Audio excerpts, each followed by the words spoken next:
Hello mga ka-agri. Ngayon magpupruning po tayo ng ating cherry tomato para mabuo yung kanyang mga bunga tapos maging uniform. So ituturo ko po sa inyo yung simpleng paraan ng pagpupruning. So napakahalaga po nito sa kamatis lalo na kung ang habol po ninyo ay quality na bunga. Kailangan natin magbawas ng mga dahon at suckers. Sa mga dahon, maganda po unahin natin yung nasa lower part. Kasi madali siyang tamaan ng sakit. Pagka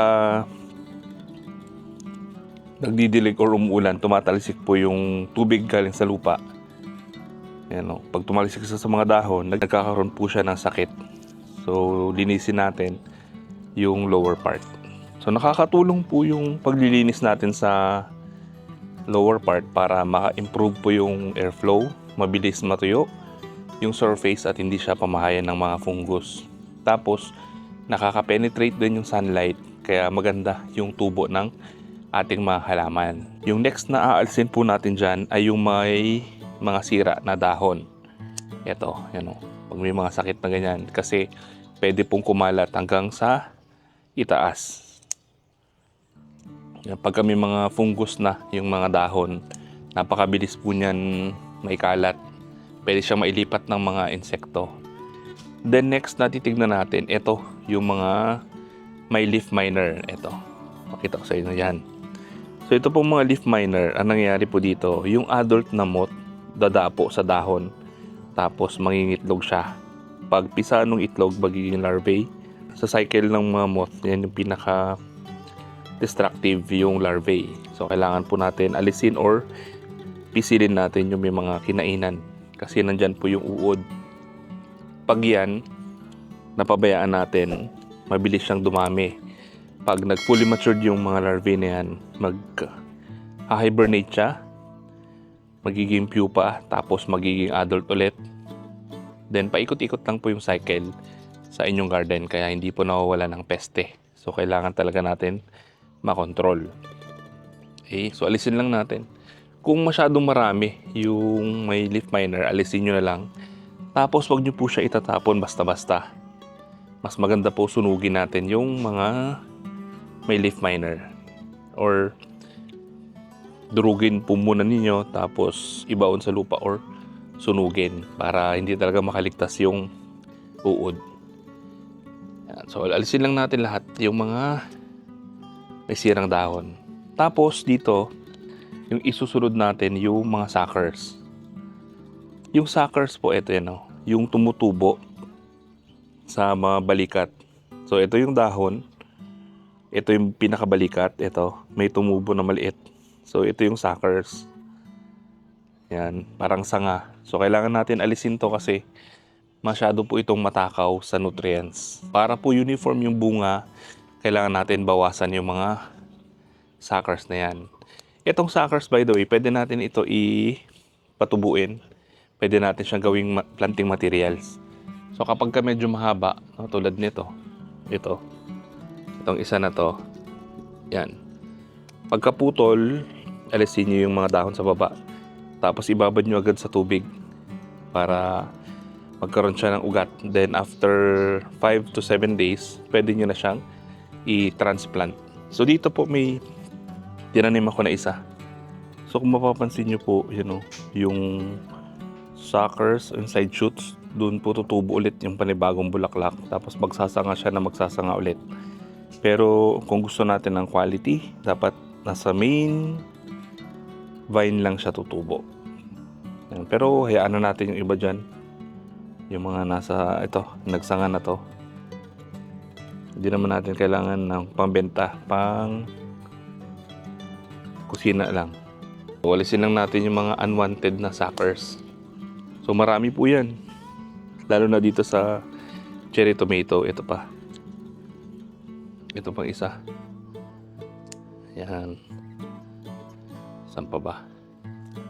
Nandito banda marami yan. Ito pa. Ito, maliliit pa lang. Yung maliliit pwede nyo kamayin. Madali naman siya maputol. Yan. So ito pa rin, Yan. Saan pa ito?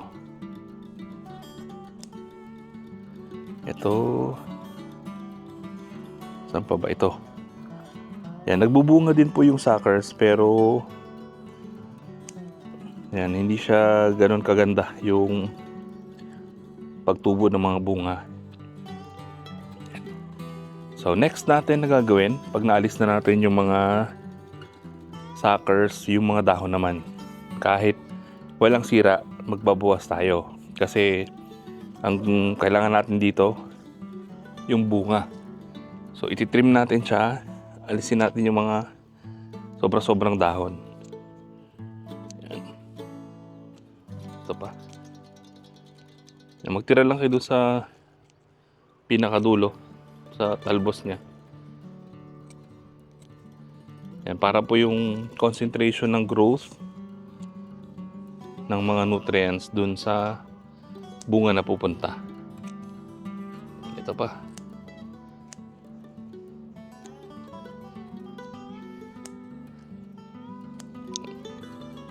Trim talaga natin siya.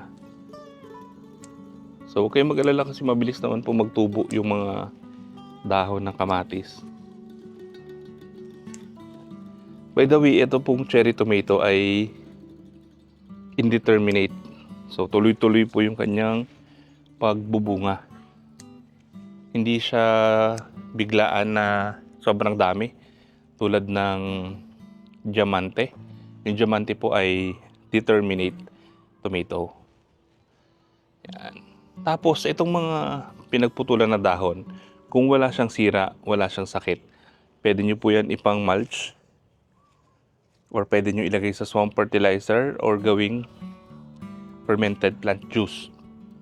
Yan. So yun po yung natutunan ko sa isang farmer, yung the best na fertilizer ay yung galing din sa sarili nila.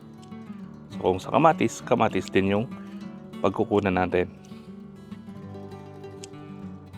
Yan, talagang ubusin natin yung mga ibang dahon, pati yung mga suckers. Ito pa. Yan. Yan.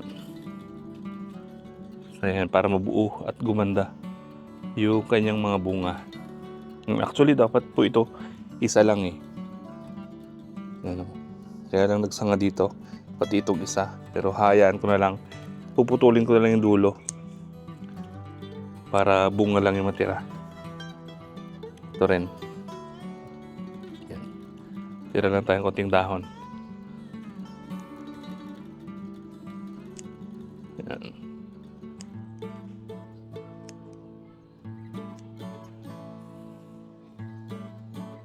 So maganda po dito sa cherry tomato, open pollinated. So pwede natin pagkunan ng similya. So ito na yung itsura niya ngayon, halos kalbo na. Mga talbos na lang yung natira. Yan, may mga bulaklak. Marami po nasira nakaraan kasi sunod-sunod yung ulan. So pagka nabasa kasi itong mga bulaklak na yan, yung bagong sibol, pag nasira yung pollen, sira na rin yung bulaklak. Hindi na siya magiging bunga. So kailangan po hindi siya masira. So kailangan ma-pollinate. Pwede siyang ma-pollinate ng hangin or yung simpleng pag-uyog lang sa halaman. Yan, nahahalo yung pollen dyan mismo sa loob, kaya nabubuo yung bunga. So ito po ay solanaceous. So magkasama po yung male and female dyan sa iisang bulaklak. Hindi tulad sa cucurbits na magkahiwalay. Yan. Tapos pwede rin tayo mag-manual pollination gamit yung cotton buds or maliliit na brush. Ibabrush nyo po yung loob ng bulaklak. So hindi na siya tulad sa pipino or sa kalabasa na ililipat mo yung bulaklak kasi andyan na po mismo yung kailangan ng halaman para mabuo yung bunga. Okay. Ito na siya ngayon. So sana po nakatulong information na to. Sana tulungan nyo rin kami i-share yung mga information para makatulong po tayo sa iba. Maraming salamat po. Happy farming!